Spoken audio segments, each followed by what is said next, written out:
এক এমন অভিনেতা যিনি খলনায়ক হিসাবে অভিনয় শুরু করেন এবং যিনি হ্যান্ডসাম হাঙ্ক হিরোর খেতাব পেয়েছিলেন, যিনি ফিল্মে এন্ট্রি করলে তালি পড়ত আর কেরিয়ারের সবথেকে জনপ্রিয় সময়ে তিনি অভিনয় ছেড়ে দেন এবং তিনি হয়েছিলেন অভিনেতা থেকে রাজনেতা। তিনি হলেন দয়াবান বিনোদ খান্না। বিনোদ খান্নার জন্ম হয় 6ই অক্টোবর 1946 সালে। জায়গা ছিল পাকিস্তানের পেশোয়ারে।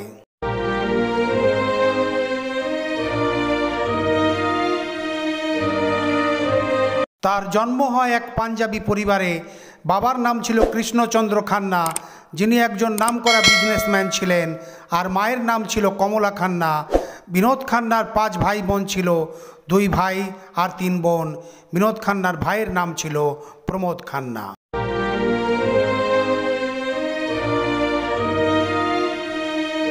বিনোদ খান্নার বয়স যখন 10-11 মাস, তখন ভারত ভাগ হয়।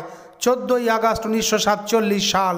তখন তাদের পরিবার খুব অসুবিধার সম্মুখীন হয়। তার বাবা নামকরা বিজনেসম্যান ছিলেন, কেমিক্যাল আর টেক্সটাইলের ব্যবসা ছিল, কিন্তু এই দেশভাগের ফলে তাদের অবস্থা এতই খারাপ হয় যে তার বাবা কৃষ্ণচন্দ্র খান্না পাকিস্তান থেকে পৌঁছে যান বোম্বাই অর্থাৎ মুম্বাই।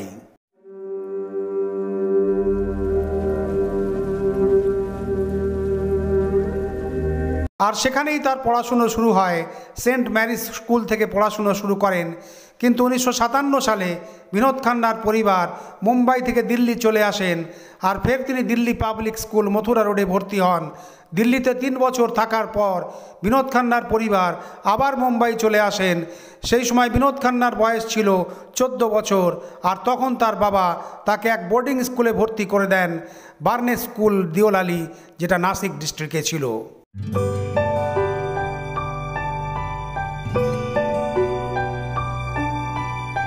বিনোদ খান্না ছোটবেলা থেকেই দেখতে খুব সুন্দর ছিলেন, কিন্তু লাজুক ছিলেন। একবার বোর্ডিং স্কুলে তার শিক্ষক তার লাজুক স্বভাব দূর করার জন্য জোর করে এক নাটকে অভিনয় করান। আর লাজুক বিনোদ খান্না যখন অভিনয় করেন তখন তার লাজুক স্বভাব চলে যায়, কিন্তু অভিনয়ের উপর আকর্ষণ বেড়ে যায়। আর সেই স্কুলে তার 2খানা ফিল্ম দেখার সুযোগ হয়। প্রথম ছবি ছিল 16 সাল, আর দ্বিতীয় ছবি ছিল মোগলে আজম। এই 2 ছবি দেখে তিনি এতটাই প্রভাবিত হয়ে যান যে ফিল্ম আর অভিনয় দুটোকেই ভালোবেসে ফেলেন।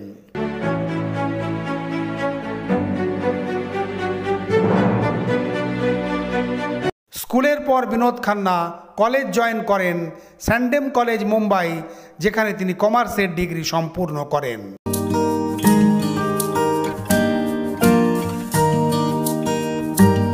বিনোদ খান্না কলেজে পড়ার সময় থেকেই ক্রিকেট খেলতেন এবং খুব ভালো ক্রিকেটার ছিলেন।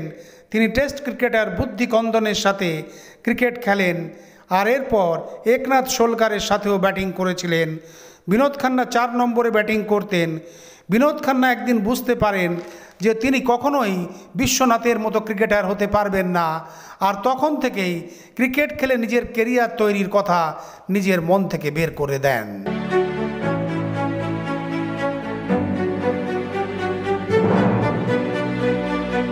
কলেজে পড়ার সময় তার সুন্দর চেহারা আর পার্সোনালিটি দেখে প্রায় কলেজের মেয়েরা বলতেন, বিনোদ, তোমাকে ফিল্মের হিরোদের মতো দেখতে, তুমি ফিল্মে অভিনয় করার চেষ্টা করছো না কেন?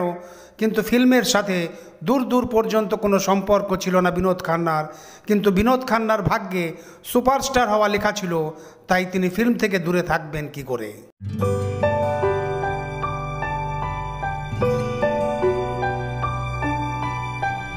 এক পার্টিতে বিনোদ খান্না আর সুনীল দত্তের দেখা হয়। সুনীল দত্ত বিনোদ খান্নার চেহারা আর পার্সোনালিটি দেখে ইমপ্রেস হয়ে যান, আর সেই সময় সুনীল দত্ত এক ছবির জন্য নূতন মুখ খুঁজছিলেন, আর বিনোদ খান্নাকে দেখে তার খোঁজা শেষ হয়।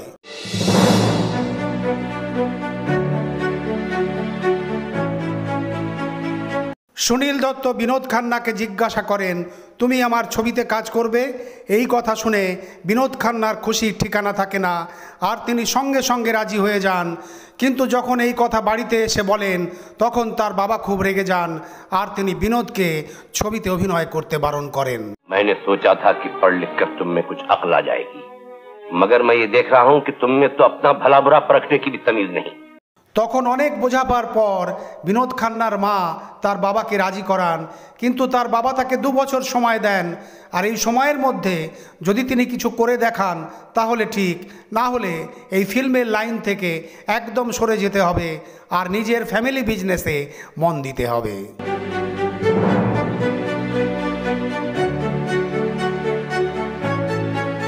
বিনোদ খান্না বাবার কথা মেনে বেরিয়ে পড়েন নিজের ফিল্মি কেরিয়ার তৈরি করার উদ্দেশ্যে। সুনীল দত্ত সেই সময় নিজের ভাই সোম দত্তকে লঞ্চ করতে চেয়েছিলেন, আর তার ফিল্মের স্ক্রিপ্ট হিসাবে সেই ছবিতে 2 জন হিরো ছিলেন, একজন হলেন সোম দত্ত আর অন্যজন হলেন বিনোদ খান্না, কিন্তু সেই স্ক্রিপ্ট অধুরা থেকে যায়।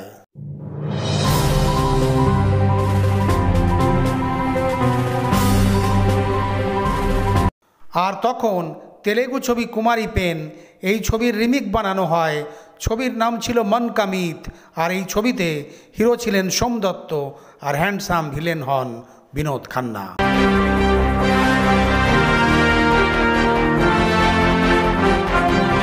সুনীল দত্ত নিজের ভাই সোম দত্তকে লঞ্চ করার জন্য এই ছবি বানিয়েছিলেন।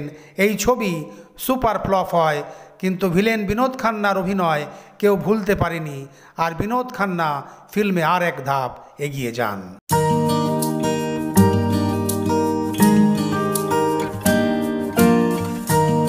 মন কা মিত ছবিতে তার ভিলেনের চরিত্রের অভিনয় সবাই পছন্দ করেন, আর বিনোদ খান্না দর্শকদের মনের মধ্যে জায়গা বানিয়ে ফেলেন। বিনোদ খান্না এই ছবিতে প্রাণ নামে এক চরিত্রে অভিনয় করেন, আর এই চরিত্রে এমন অভিনয় করেন তা দেখে শ্রোতা দর্শকরা মুগ্ধ হয়ে যায়। আর এই জনপ্রিয় সুন্দর অভিনয়ে সমৃদ্ধ ছবি মন কা মিত 1968 সালে রিলিজ হয়।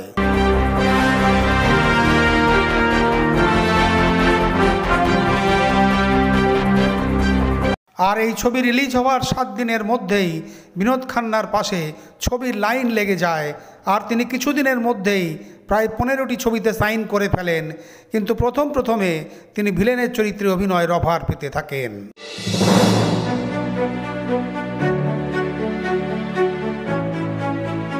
আর কিছু সময় পরেই বিনোদ খান্নাকে হিরো হিসাবে রূপালী পর্দায় অভিনয় করতে দেখা যায়। তিনি এক এমন অভিনেতা ছিলেন যে হিরো আর ভিলেনের চরিত্র একসাথে অভিনয় করতে থাকেন। কখনো কোনো ছবিতে হিরো, আবার কখনো কোনো ছবিতে ভিলেন হিসাবে তাকে অভিনয় করতে দেখা যায়।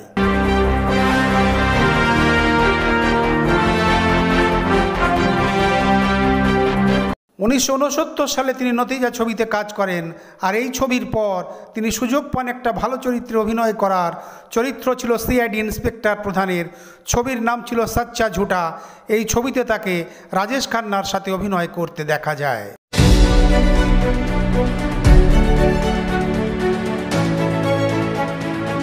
আর একবার তিনি আবার সুযোগ পান তার পছন্দের হিরো রাজেশ খান্নার সাথে কাজ করার, আর ছবির নাম ছিল আন মিলো সাজনা।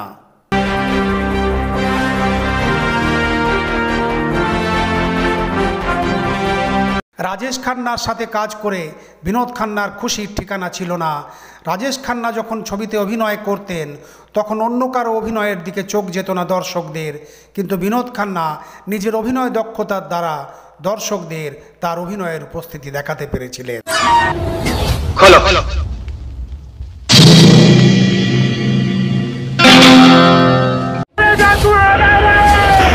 60 থেকে 70-এর দশকে হিন্দি সিনেমায় ডাকাতের চরিত্র নিয়ে ছবি করতে দেখা যায়, আর বিনোদ খান্নাকেও ডাকাতের চরিত্রে অভিনয় করতে দেখা যায়।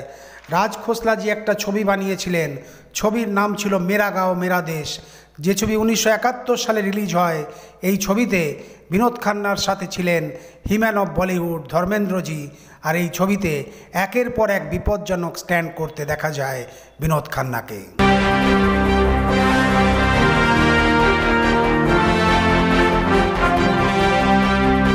1971 সালের আর একটা ছবি ছিল, ছবির নাম ছিল হাঙ্গামা।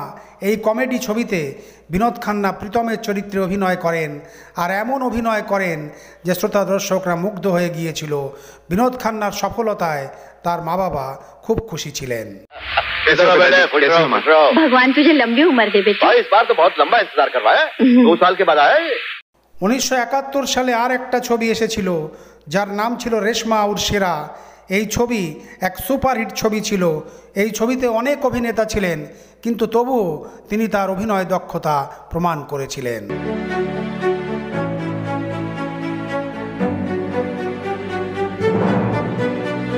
1971 সাল বিনোদ খান্নার জীবনে খুশি নিয়ে আসে। বিনোদ খান্নাকে কলেজের অনেক মেয়েরা পছন্দ করতেন, কিন্তু বিনোদ খান্না ভালোবেসেছিলেন কলেজেরই একটা মেয়ে, যার নাম ছিল গীতাঞ্জলি তালেয়া খান। গীতাঞ্জলি মডেল হতে চেয়েছিলেন। বিনোদ খান্না আর গীতাঞ্জলি দুজনের খুব কাছে চলে আসেন যখন বিনোদ খান্না ফিল্ম ইন্ডাস্ট্রিতে খ্যাতির শীর্ষে চলে যান। তখন 1971 সালে গীতাঞ্জলিকে বিবাহ করেন আর তাদের পারিবারিক জীবন শুরু হয়।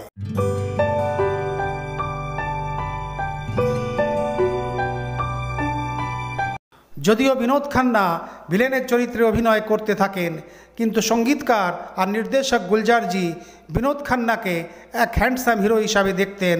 আর যখন গুলজারজি প্রথম ছবি নির্দেশনা করেন, ছবির নাম ছিল মেরে আপনে, এই ছবিতে তিনি বিনোদ খান্নাকে নেন। এই ছবিতে দুজন ইয়াং হিরো ছিল, একজন ছিলেন বিনোদ খান্না আর একজন ছিলেন শত্রুঘ্ন সিনহা। আর এই ছবি সুপারহিট হয়। আর এই ছবিতে অভিনয় করে বিনোদ খান্না আর শত্রুঘ্ন সিনহা ফিল্ম ইন্ডাস্ট্রিতে খ্যাতির শীর্ষে চলে যান।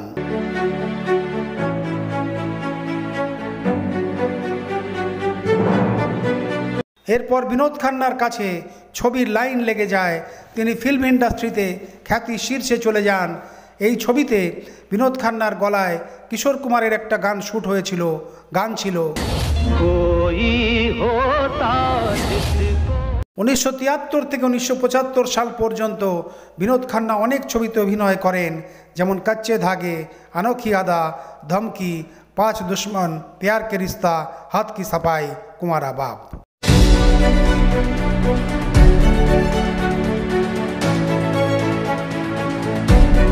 1973 থেকে 75 সালে বিনোদ খান্না আরও ছবিতে অভিনয় করেন। সেগুলি হলো চৌকিদার, ফরেবি, সওদা, কায়েদ, প্রেম কাহানি, শিহক এর মতো বড় বড় ছবিতে অভিনয় করে শ্রোতা দর্শকদের মুগ্ধ করেছিলেন।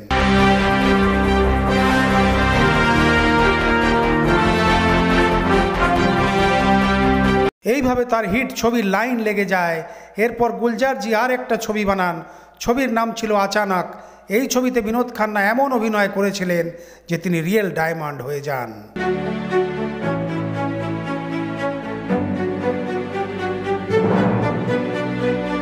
1976 সালে হেরাফেরি ছবিতে তার অভিনয়ের প্রশংসা হয়। আর এই বছরেই তিনি আরও ছবিতে অভিনয় করেন, যেমন লাগাম, নেহলে পে দহলা, শঙ্কর শম্ভু।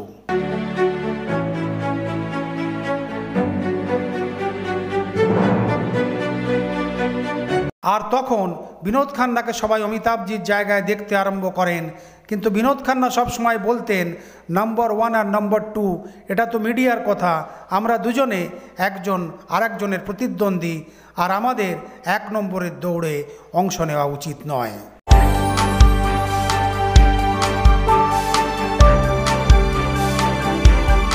আর ফের সাল এলো 1977। সব থেকে প্রথমে যে ছবিতে বিনোদ খান্না কাজ করেছিলেন সেটা হলো পরবরিশ। বিনোদ খান্নাকে অমিতাভজির সাথে অভিনয় করতে দেখা যায়, আর বিনোদ খান্নার চরিত্রের নাম ছিল কিষান।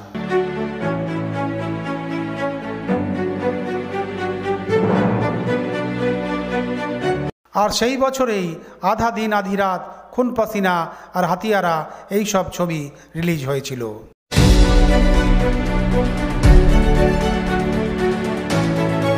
আর এরপর এক এমন ছবি আসে যেটা ব্লকবাস্টার সুপারহিট ছবি ছিল। ছবির নাম ছিল অমর একবার আন্তানি। বিনোদ খান্না অমিতাভজির বড় ভাই অমরের চরিত্রে অভিনয় করেন, কিন্তু আসলে বিনোদ খান্না অমিতাভজির চেয়ে 4 বছরের ছোট ছিলেন।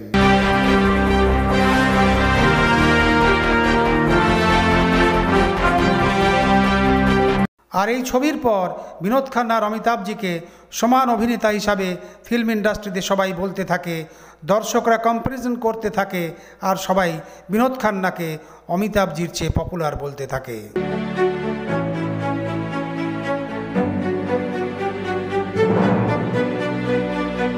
অমিতাভ বচ্চন আর বিনোদ খান্না দুজনে মিলে অনেক ছবিতে কাজ করেন, যেমন হেরাফেরি ছবি এসেছিল 1976 সালে, আর 1977 সালে অমর একবার অ্যান্টনি, খুন পাসিনা, পরবরিশ, আর ফের 1978 সালে মুকদ্দর কি সিকান্দার।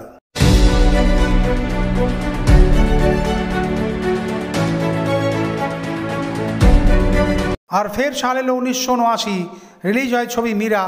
গুলজারজি ফের এই ছবিতে বিনোদ খান্নাকে নেন। মীরা ছবির পাঠকথা শুনে বিনোদ খান্না গুলজারজিকে বলেন, যদি আমি মীরার চরিত্রে অভিনয় করতে পারতাম। তখন গুলজারজি বলেন, এমন সাধারণ এবং সরল অভিনেতা আমি এর আগে ফিল্ম ইন্ডাস্ট্রিতে দেখিনি।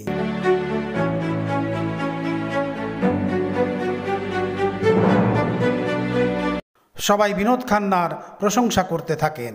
करता था ये नया मंदिर तुम्हारे लिए बनाया गया था ताकि भजन कीर्तन के लिए तुम्हें घर से बाहर ना जाना पड़े। ফের 1980 সালে এক ছবি আসে, ছবির নাম কুরবানি। এই ছবিতে ফিল্ম নির্মাতা প্রথমে অমিতাভজিকে নিতে চেয়েছিলেন, কিন্তু কথা ঠিক না হওয়ার জন্য এই ছবিতে অভিনয় করেন বিনোদ খান্না। আর এই ছবি সেই বছরের ব্লকবাস্টার সুপারহিট ছবি ছিল।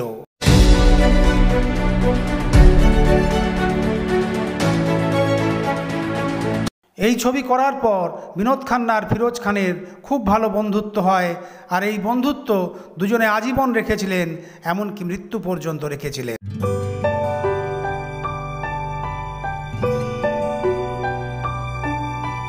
বিনোদ খান্না জীবনে সব কিছু পেয়েছিলেন, কিন্তু এরপর তার জীবনে এক পরিবর্তন দেখা দেয়। তার আধ্যাত্মিক চেতনা জাগে। আর 1971 সালের ছবি মেরা গাঁও মেরা দেশ, এই ছবিতে বিনোদ খান্না ডাকাতের চরিত্রে অভিনয় করেন। আর এই ছবির প্রোডাকশন ম্যানেজার ছিলেন মহেশ ভাট। এই ছবির থেকেই মহেশ ভাট আর বিনোদ খান্নার বন্ধুত্ব শুরু হয়। আর মহেশ ভাট ওশো ধর্মগুরুকে খুব মানতেন। বিনোদ খান্না যখন ওশো ধর্মগুরুকে শোনেন, তখন তার আকর্ষণে নিজেকে ধরে রাখতে পারেননি, ওশোতে বিলীন হয়ে যান।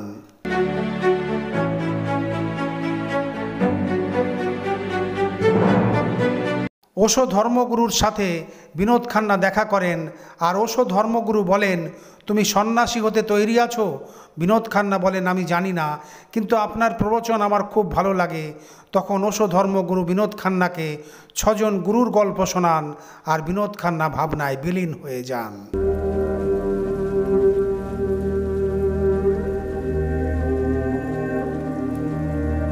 একের পর এক ছবিতে তার সাফল্য তার এই ভাবনার পরিবর্তন আনতে পারেনি। কিছু ছবির তো সাইনিং অ্যামাউন্টও তিনি ফেরত দিয়ে দেন। বার্নিং ট্রেন আর কুরবানি ছবি সুপারহিট হওয়ার পর সবাই ভেবেছিল বিনোদ খান্না আগের মতো হয়ে যাবেন, কিন্তু সেটা হয়নি। তার ভাবনা, তার চিন্তা ওশোতে বিলীন হয়ে যায়।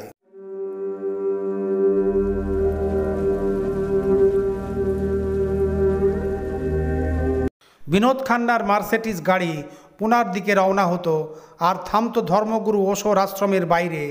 আর আশ্রমে পা রাখতেই তার সুপারস্টারের পরিচয় হারিয়ে যেত। ওশো অর্থাৎ রজনীশের অন্যান্য শিষ্যদের মতো তিনি আরও 2 দিন ধ্যান করতেন আর সবার মতো ফুলের বাগানও পরিষ্কার করতেন। আশ্রমের বাইরে তার ড্রাইভার অপেক্ষা করতেন। আশ্রমে তার নাম বদলে দেওয়া হয়, স্বামী বিনোদ ভারতী এই নামেই সবাই তাকে জানতেন। তিনি আশ্রমে রজনীশের জামাতে মালির কাজ করতেন। সবাই তা দেখে অবাক হয়ে যেত।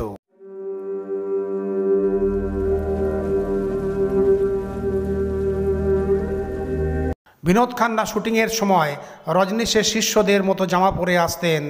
যদি কেউ ওশোর কথা জিজ্ঞাসা করতেন, তখন বিনোদ খান্না বলতেন, রজনীশ ওশো হলো পৃথিবীতে একমাত্র জীবিত ভগবান। কিন্তু 80-র দশকে পুনেতে অবস্থিত রজনীশের আশ্রম নানা অসুবিধার সম্মুখীন হয়। স্থানীয় প্রশাসন কড়া ব্যবস্থা নেয় আর রাতারাতি রজনীশের আমেরিকার আর্গনতে যাবার খবর আসে।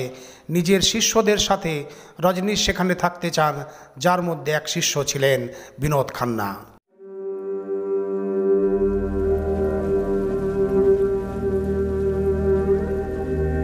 আর যেটার ভয় ছিল সেটাই হলো। 1982 সালে বিনোদ খান্না মুম্বাইয়ের একটা হোটেলে প্রেস কনফারেন্স করেন। প্রেস কনফারেন্সে বিনোদ খান্না গেরুয়া রঙের জামা আর ওশোর ছবির মতো গলায় মালা পরে আসেন, যা দেখে সবাই অবাক হয়ে যায়। আর তার সাথে ছিলেন তার স্ত্রী গীতাঞ্জলি আর 2 ছেলে।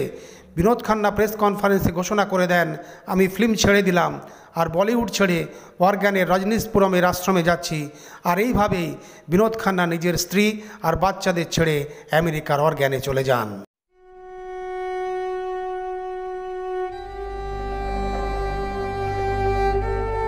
কিন্তু তার পরিবার তার এই আমেরিকা যাওয়া আর ফিরে না আসা সবাইকে খুব অসুবিধায় ফেলে দেয়। এই সব দেখে স্ত্রী গীতাঞ্জলি একদম ভেঙে পড়েন আর বিনোদ খান্নার আমেরিকা যাওয়ার 3 বছরের মধ্যে তাদের বিবাহ বিচ্ছেদ হয়ে যায়।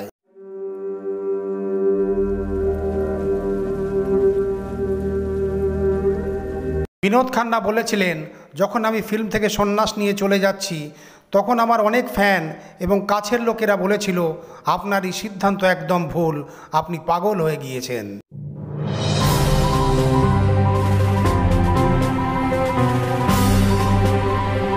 আর ফের বিনোদ খান্না ফিরে আসেন, সবাই তাকে স্বাগত জানায়।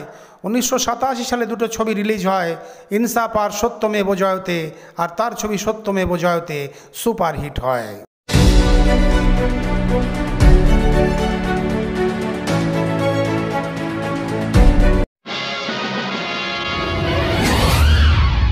এরপর ছবি আসে বাটোয়ারা। এই ছবিতে অমৃতা সিং হয়েছিলেন বিনোদ খান্নার হিরোইন।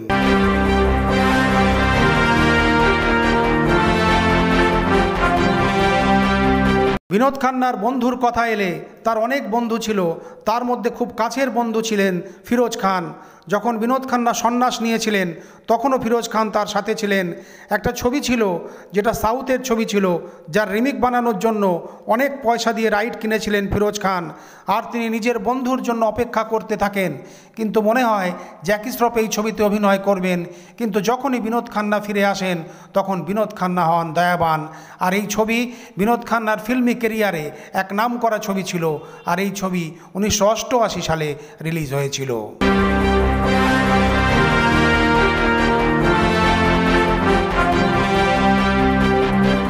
आपका मर जाने से बच्चे को क्या दुख होता है वो मेरे को मालूम। मेरे पे मेहरबानी करो अम्मा, ले लो। 1988 সালে দয়াবান ছবি এসেছিল, আর এই বছরেই বিনোদ খান্নার সাথে এক পার্টিতে দেখা হয় কবিতা দপ্তরির সাথে।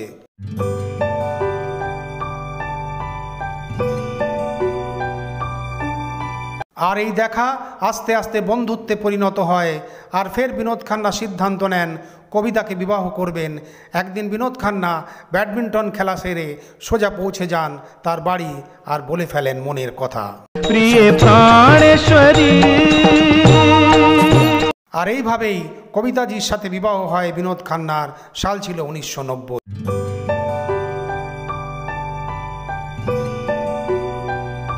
1990 সালে আর এক ছবি রিলিজ হয় বিনোদ খান্নার। ছবির নাম ছিল জুর্ম। এরপর বেশ কিছু ছবি এসেছিল যেখানে বিনোদ খান্না অভিনয় করেন।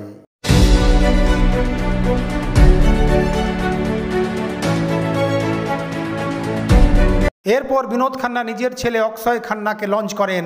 ছবির নাম ছিল হিমালয় পুত্র, কিন্তু এই ছবি চলেনি।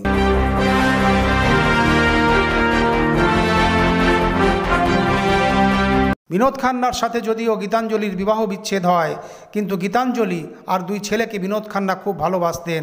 অক্ষয় খান্না আর রাহুল খান্নার কেরিয়ার তৈরি করার জন্য দায়িত্ববান পিতার ভূমিকা পালন করেছিলেন বিনোদ খান্না।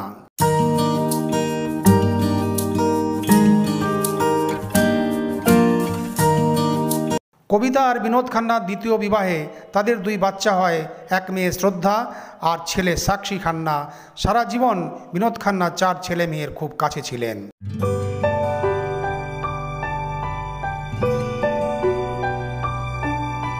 আর পুরস্কারের কথা এলে 1975 সালে হাত কি সাফাই ছবির জন্য বেস্ট সাপোর্টিং অভিনেতা হিসাবে পুরস্কারে সম্মানিত হন বিনোদ খান্না।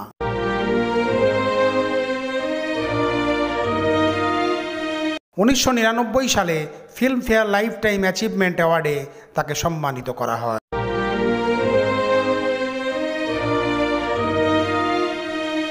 আর 2005 সালে স্টারডাস্ট পুরস্কারে রোল মডেল অব দ্য ইয়ারে তাকে সম্মানিত করা হয়।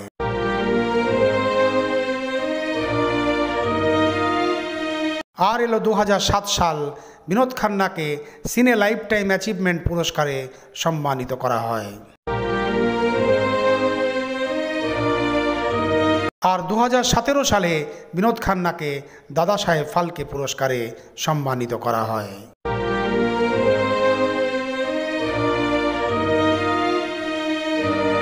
আর ফের সাল এলো 1997, প্রথমবার তিনি রাজনীতিতে পা রাখেন আর এক অভিনেতা থেকে রাজনেতা হয়ে যান।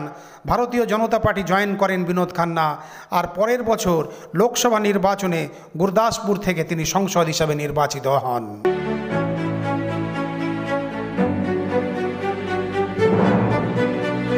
1999 সালে তিনি ফির গুরদাসপুর থেকে সংসদ হিসাবে নির্বাচিত হন। আর 2002 সালে বিনোদ খান্না সংস্কৃতি আর পর্যটন মন্ত্রী হন। আর 6 মাস পরে গিয়ে তাকে অত্যন্ত জরুরি বিদেশি মন্ত্রণালয়ে রাজ্যমন্ত্রী বানিয়ে দেওয়া হয়।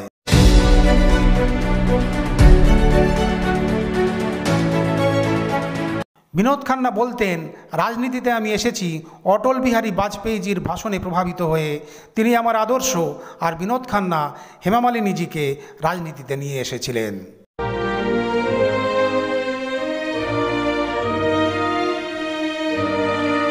বিনোদ খান্না 1997 সালে ঢাল, 2001 সালে দিবানাপন, 2002 সালে ক্রান্তি, 2008 সালে ভোলা ইন বলিউড আর 2009 সালে রিক্স ছবিতে কাজ করেন।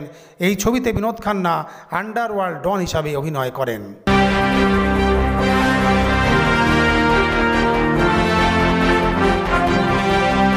আর ফের 2009 সালে সলমান খানের ছবি ওয়ান্টেডে বিনোদ খান্নাকে অভিনয় করতে দেখা যায়।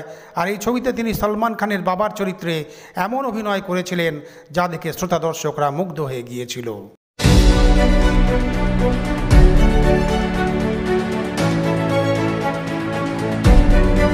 বিনোদ খান্না এক পাকিস্তানি ছবিতে গডফাদার হিসাবে কাজ করেন। বিনোদ খান্না এক রাজনীতির উপর আধারিত ছবিতে কাজ করেন, এক থি রানী এই সিভি। বিনোদ খান্না শেষে জিবাজি রাও সিন্ধিয়ার মৃত্যুর দৃশ্যে অভিনয় করেছিলেন।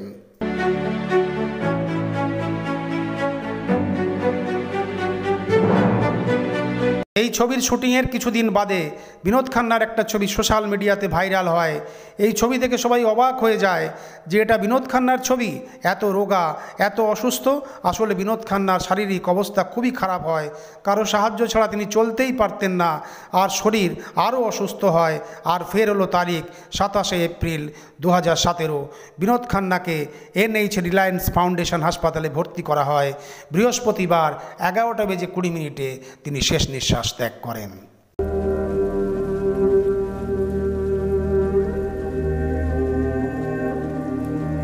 ভারতীয় সিনেমার ইতিহাসে বিনোদ খান্নার নাম সবসময় গর্বের সাথে নেওয়া হয়।